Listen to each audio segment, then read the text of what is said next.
In the dimly lit corridors of the colossal starship that hovered menacingly above Earth's atmosphere, a palpable tension filled the air. The vessel belonged to an alien race known as the Vrynn, a species renowned for their cold intellect and unyielding cruelty. Their leader, Queen Silvara, was feared across galaxies not only for her ruthless governance but also for her insatiable hunger for dominance over weaker species. Her presence commanded both awe and dread, even among her own kind. The ceremony taking place within the grand hall of the starship was one of great significance. It marked the formal annexation of Earth into the Vrynn Empire, a ritual steeped in tradition and designed to humiliate those who dared resist. The humans had been given no choice. Their leaders were either dead or imprisoned, leaving behind ordinary citizens to face this grim fate. Among them stood Cain, a humble human guard whose life had once revolved around protecting others. Now, he found himself stripped of his purpose, standing alone amidst hundreds of silent onlookers, waiting for what felt like inevitable doom. Marcus's journey to this moment had been anything but simple. Once a proud member of Earth's security forces, he had spent years safeguarding communities from threats both mundane and extraordinary. But when the Vrynn descended upon Earth with their advanced technology and overwhelming numbers, all resistance crumbled underfoot. Cities burned, families were torn apart, and hope seemed extinguished. Yet through it all, Marcus refused to surrender, not because he believed victory was possible, but because surrender meant abandoning humanity entirely. He became a symbol of resilience, though few knew it. To most, he was just another survivor trying to endure each passing day. As Marcus stood at the edge of the crowd inside the ceremonial chamber, his heart pounded with equal parts fear and defiance. The room itself was vast, its walls adorned with intricate carvings depicting past conquests of the Vrynn. Glowing crystals embedded in the ceiling cast eerie shadows across the floor, making every movement feel exaggerated, almost surreal. At the center of it all loomed Queen Silvara, seated atop a towering throne forged from obsidian-like material that shimmered faintly under the light. She wore armor made of interlocking scales that shifted colors depending on how she moved, giving her an otherworldly aura. Her eyes, sharp, piercing, and devoid of warmth, scanned the assembly below her with calculated disdain. Beside Marcus, other humans shuffled uncomfortably, their faces pale with terror.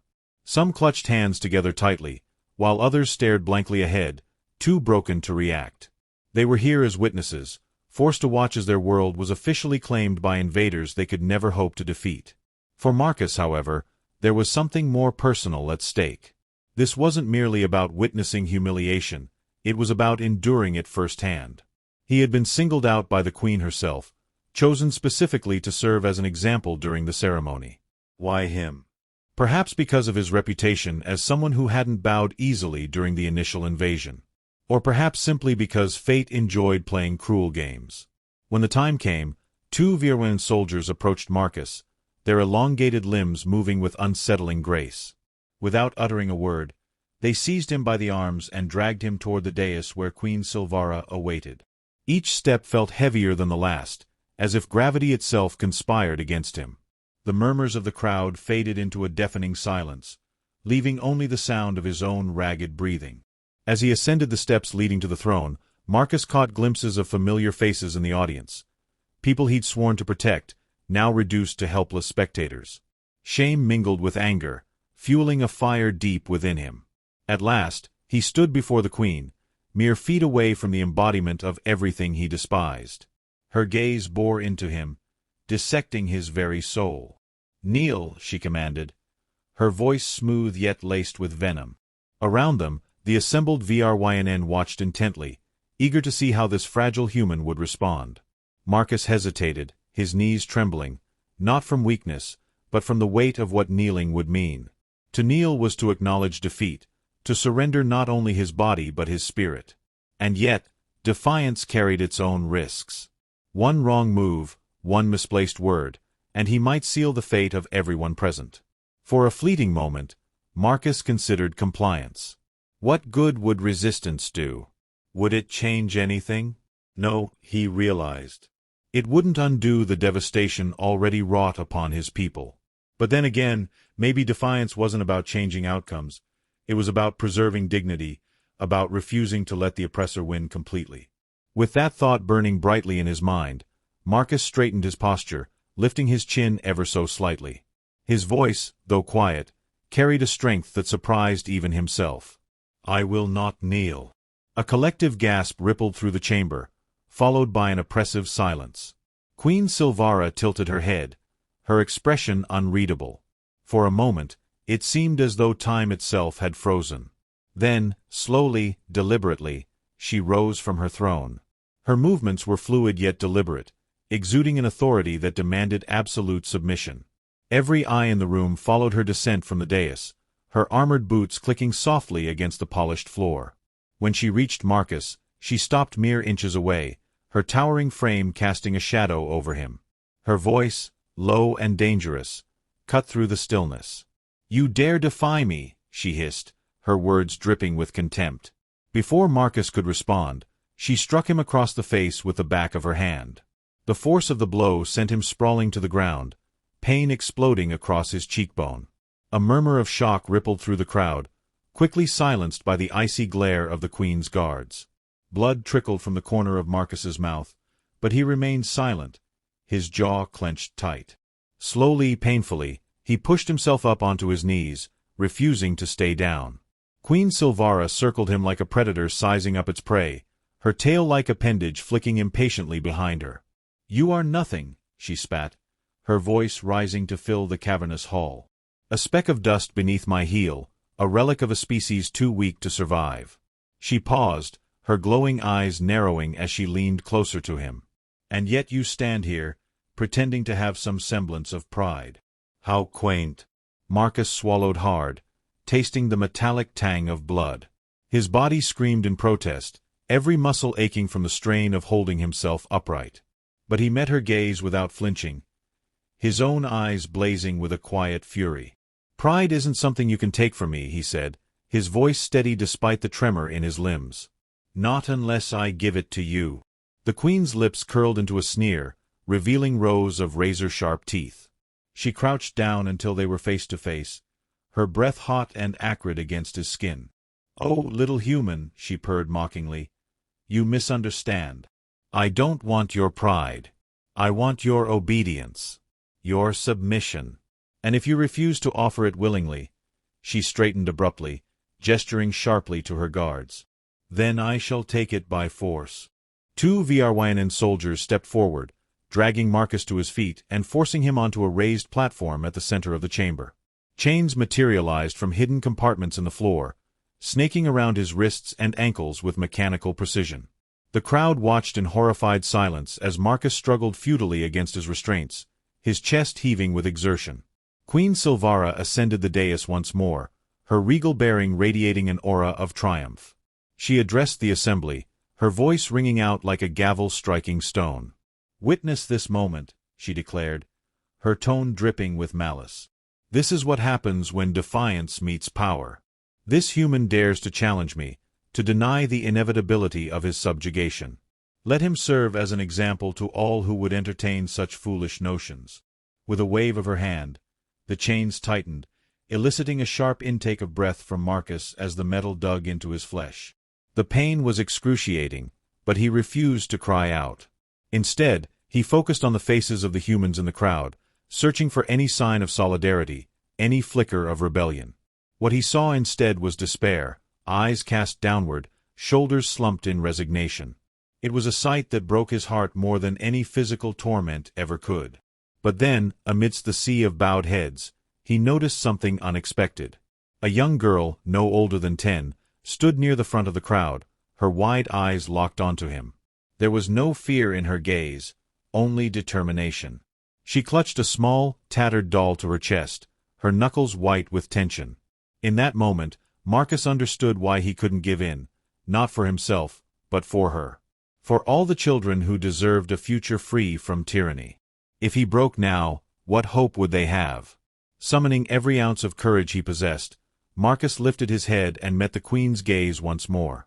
His voice, though strained, carried a conviction that startled even him. "Do your worst," he said, his words echoing through the chamber. "But know this, you may break my body, but you'll never break my spirit. And neither will you break theirs." The Queen froze, her expression faltering for the briefest of moments. Whether it was surprise, irritation, or something else entirely, Marcus couldn't tell. All he knew was that he had struck a nerve, and in doing so, he had ignited a spark of defiance that threatened to consume them all. Queen Silvara's reaction was immediate and visceral. Her eyes widened fractionally, a crack in her otherwise impenetrable facade, before narrowing into slits of pure fury. She took a step back, her clawed fingers curling into fists at her sides. The chamber fell deathly silent, save for the faint hum of the glowing crystals overhead. Even the Vryn soldiers seemed to hold their breath, sensing the shift in the atmosphere. Never before had anyone spoken to their queen with such audacity, especially not a lowly human bound in chains. "You insolent creature," she hissed, her voice low and trembling with barely contained rage. "You think your pathetic words carry weight? That your defiance holds meaning?" She circled him again, her movements sharp and predatory, like a storm gathering momentum. "Let me make one thing clear. You are nothing. Less than nothing. You are a fleeting shadow, soon to be erased from existence. And yet you dare to speak as though you matter." Marcus didn't respond immediately. His body ached from the tightening chains, and his vision blurred intermittently from the strain. But his resolve burned brighter than ever. When he finally spoke, his voice was soft yet unwavering, carrying a quiet intensity that resonated through the chamber. "Maybe I am nothing," he admitted, his gaze steady. "But if I'm nothing, then what does that make you? Because right now, all I see is someone who needs to crush me just to feel powerful." The queen halted mid-step, her tail-like appendage snapping taut behind her. For a moment, she simply stared at him, her expression unreadable. Then, without warning, she lunged forward, grabbing him by the throat with one clawed hand. Her grip was unrelenting, cutting off his air supply as she yanked him closer, their faces inches apart. "You dare mock me," she snarled, her voice rising to a roar that reverberated through the hall. "Do you have any idea who I am? What I've done? Entire civilizations have fallen at my command, entire species wiped from the stars. And you," she tightened her grip, causing Marcus to choke. "You think your feeble words can touch me?" Despite the suffocating pressure on his throat, Marcus managed a faint smile, his lips curling upward in defiance. It was a small gesture, almost imperceptible, but it was enough to send a ripple of unease through the queen. Her grip faltered slightly, and she released him with a growl of frustration, shoving him backward. He stumbled, the chains rattling loudly as he caught himself, but his composure never wavered. "Mock you?" Marcus rasped, his voice hoarse but resolute. "No. I'm not mocking you. I'm showing you the truth. You talk about power, about dominance, but real power doesn't come from fear. Real power comes from respect. From earning it, not taking it." The queen's eyes flashed dangerously, and for a moment, it seemed as though she might strike him again. But instead, she straightened, composing herself with visible effort. Her voice, when she spoke, was icy calm, though an undercurrent of agitation betrayed her composure. "Respect," she echoed, her tone laced with disdain. "What do you know of respect, human?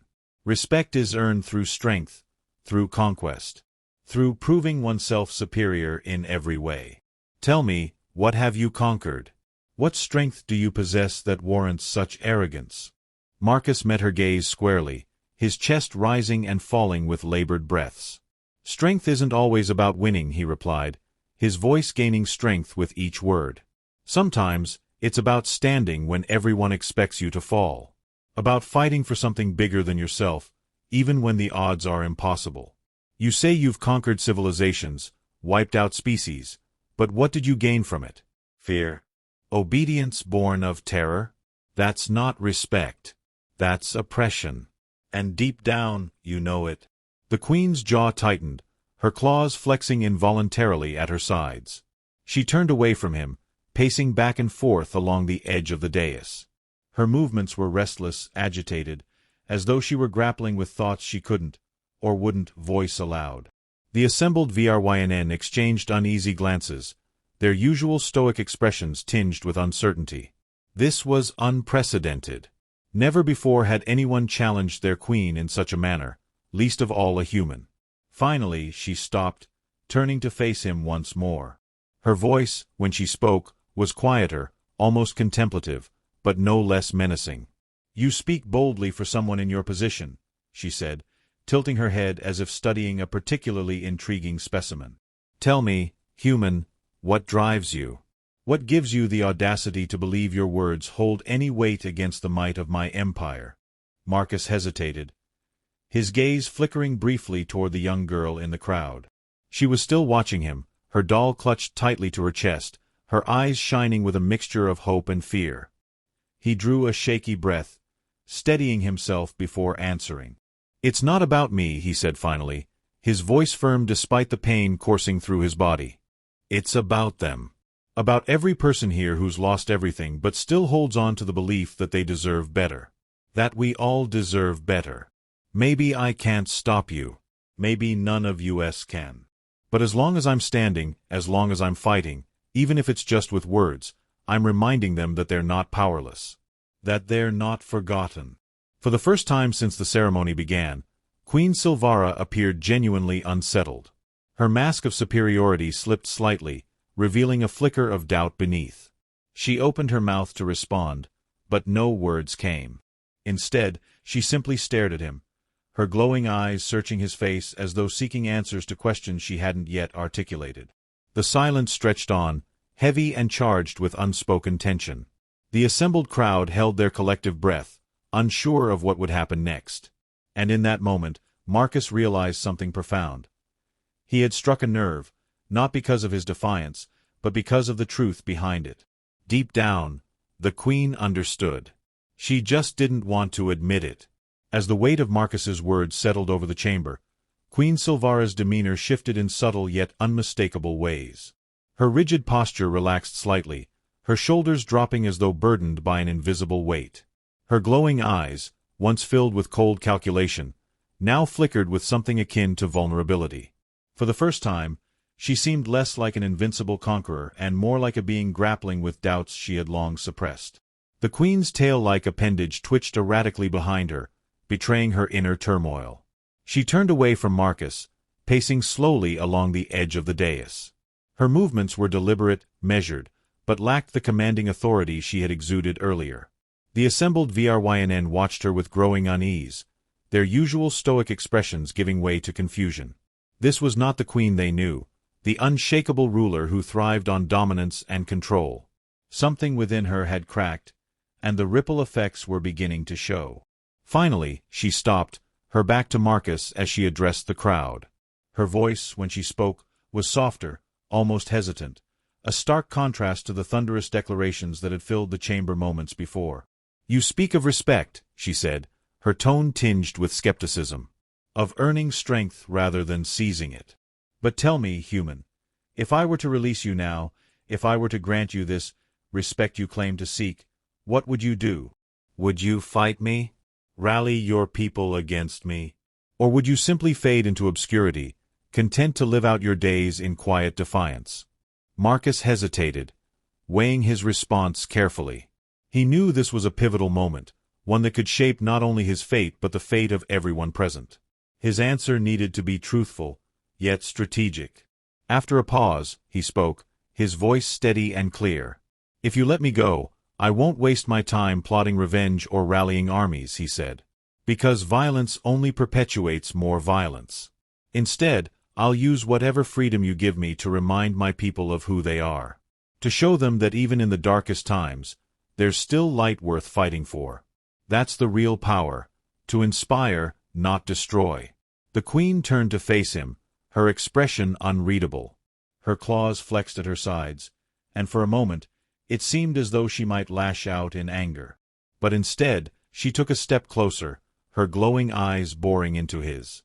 "And what makes you think I care about inspiring anyone?" she demanded, her voice rising slightly. "What makes you think I care about anything beyond securing my empire?" Marcus met her gaze without flinching, his own eyes filled with quiet conviction. "Because deep down, you know that true power isn't about ruling through fear," he replied. "It's about leading with purpose. About creating something that lasts, something that matters. If all you leave behind is destruction, Then what was the point of it all? What legacy will you have built? The queen's jaw tightened, and she looked away, her gaze sweeping over the assembled crowd. Her eyes lingered on the young girl clutching her doll, the same child who had caught Marcus's attention earlier. For a fleeting moment, something resembling regret flickered across the queen's features. She shook her head almost imperceptibly, as though trying to dispel an unwanted thought. "You presume to understand me," she said finally, her voice low and tinged with bitterness. "To lecture me on legacy and purpose. But you know nothing of my past, of the sacrifices I've made to secure my throne. Do you think I chose this path out of greed? Out of cruelty? No. I did what was necessary to survive, to ensure the survival of my people. And if that means instilling fear, so be it." Marcus nodded slowly, acknowledging her words. "Survival is important," he agreed. "But at what cost? If survival means losing your humanity, or whatever equivalent you have, then what are you really fighting for? What kind of future are you building?" The queen's expression hardened, but there was a flicker of uncertainty in her eyes. She opened her mouth to respond, then closed it again, as though struggling to find the right words. For the first time, she seemed unsure of herself, caught between the persona of the ruthless ruler she had cultivated and the doubts Marcus's words had awakened within her. Before she could speak again, a low murmur spread through the crowd. The humans shifted uneasily, exchanging wary glances, while the Vrynn soldiers exchanged hushed whispers. The tension in the chamber was palpable, charged with the possibility of change, or chaos. Whatever happened next would define not only Marcus's fate but the fate of everyone present. Amidst the charged atmosphere, Marcus felt a strange calm settle over him. The chains binding him no longer seemed as oppressive, nor the looming figure of Queen Silvara as intimidating.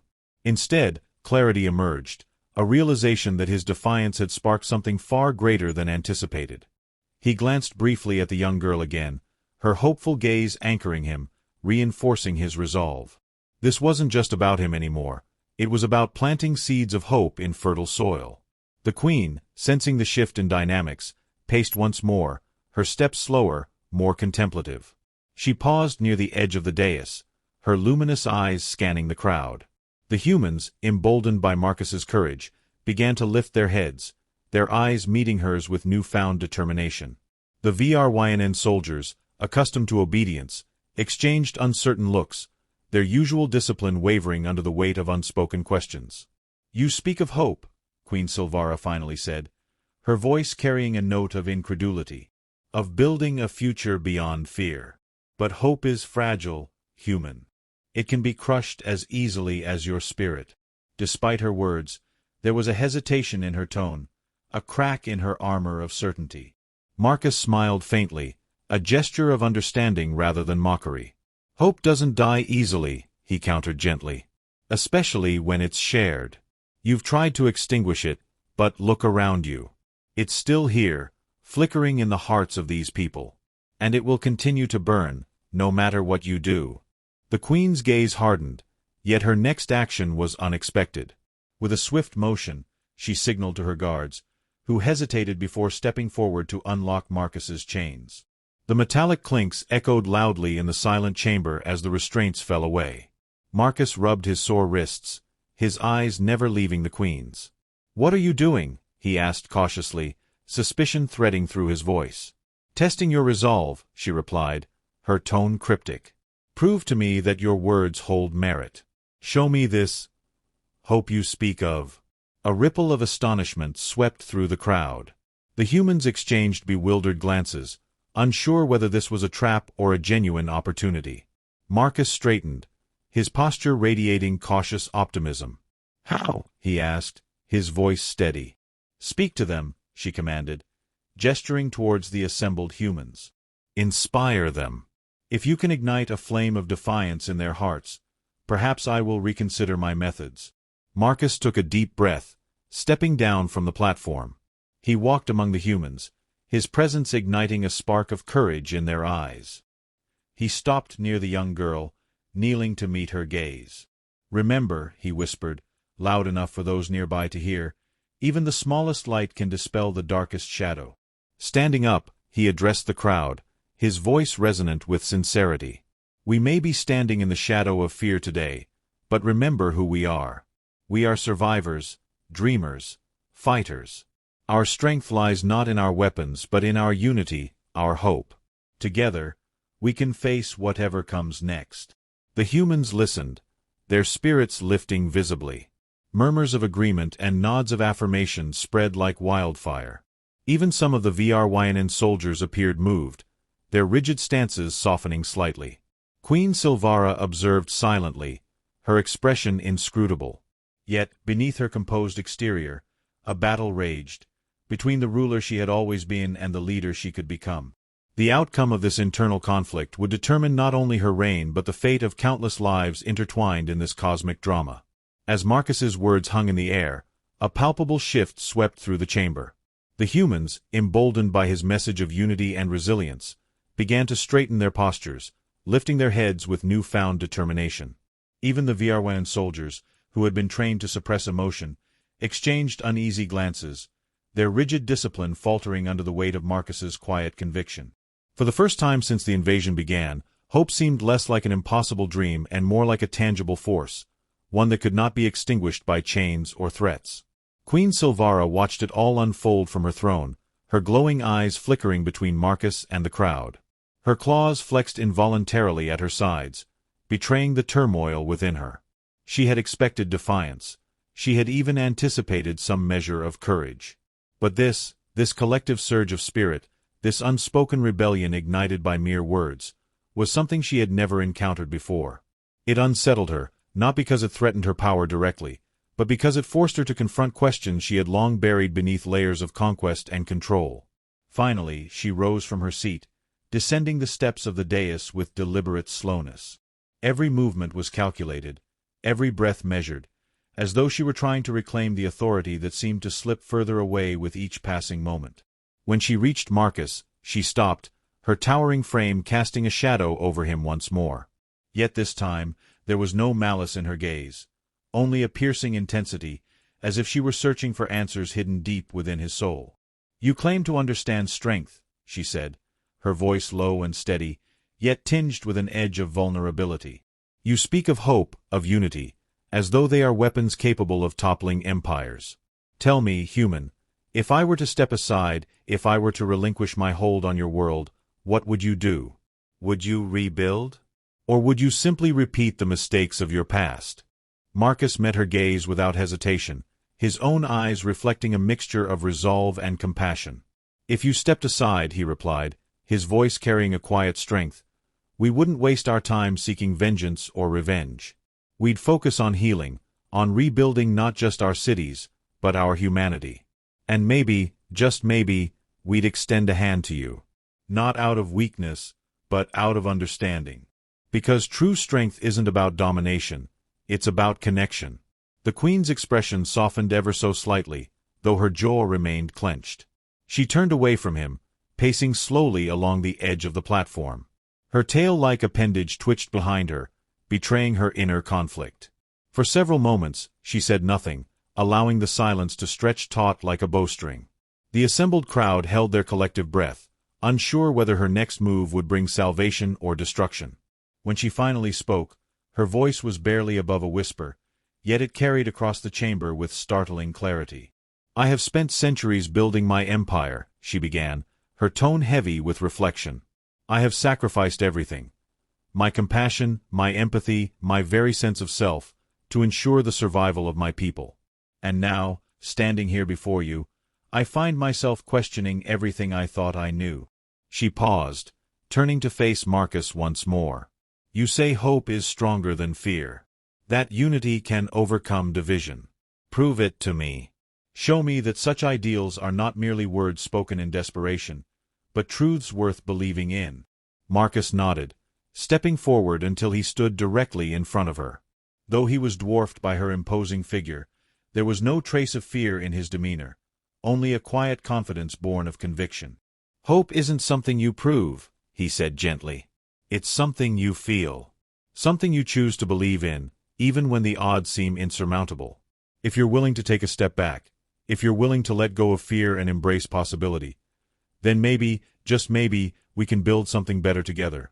For a moment, the queen said nothing. Her glowing eyes searched his face, as though seeking confirmation of the sincerity in his words. Then, slowly, almost imperceptibly, she nodded. Without another word, she turned and ascended the steps of the dais, taking her place once more upon her throne. Raising a clawed hand, she signaled for silence, and the chamber fell deathly still. "Humans," she declared, her voice ringing out with authority, though it lacked its usual sharpness. "Your world will remain under VRYNN oversight, for now. But I am reconsidering my approach." She hesitated, choosing her next words carefully. "Perhaps there is merit in coexistence rather than conquest. Perhaps strength lies not in domination, but in collaboration. You have shown me that hope is not easily extinguished, and that defiance, when rooted in purpose, can ignite change even in the darkest of times."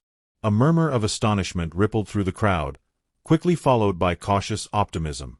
The humans exchanged hopeful glances, while the VRYNN soldiers shifted uneasily, clearly unsure how to respond to this unprecedented turn of events. Queen Silvara, however, remained resolute, her gaze sweeping over the assembly with a mixture of authority and uncertainty. "This does not mean I will abandon my empire," she continued, her voice firming. "Nor does it mean I will forgive past transgressions lightly. But I will consider alternatives. Alternatives that may benefit us all." With that, she rose from her throne, signaling the end of the ceremony.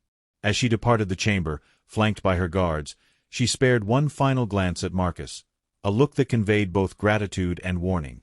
When the queen was gone, the chamber erupted into murmurs of disbelief and relief. The humans embraced one another, tears streaming down their faces as they dared to believe that their suffering might finally come to an end. Marcus, however, remained where he stood, his eyes fixed on the spot where the queen had been moments before.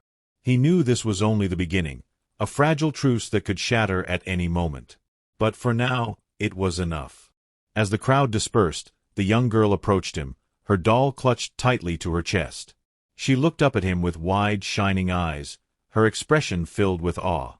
"Thank you," she whispered, her voice trembling with emotion. Marcus knelt down to meet her gaze, offering her a gentle smile. "No," he replied softly. "Thank you for reminding me why we fight, why we endure." Together, they walked out of the chamber, stepping into a future fraught with uncertainty but illuminated by the faint glow of hope. It was a fragile light, easily extinguished, but for now it burned brightly, guiding them toward the possibility of a new dawn.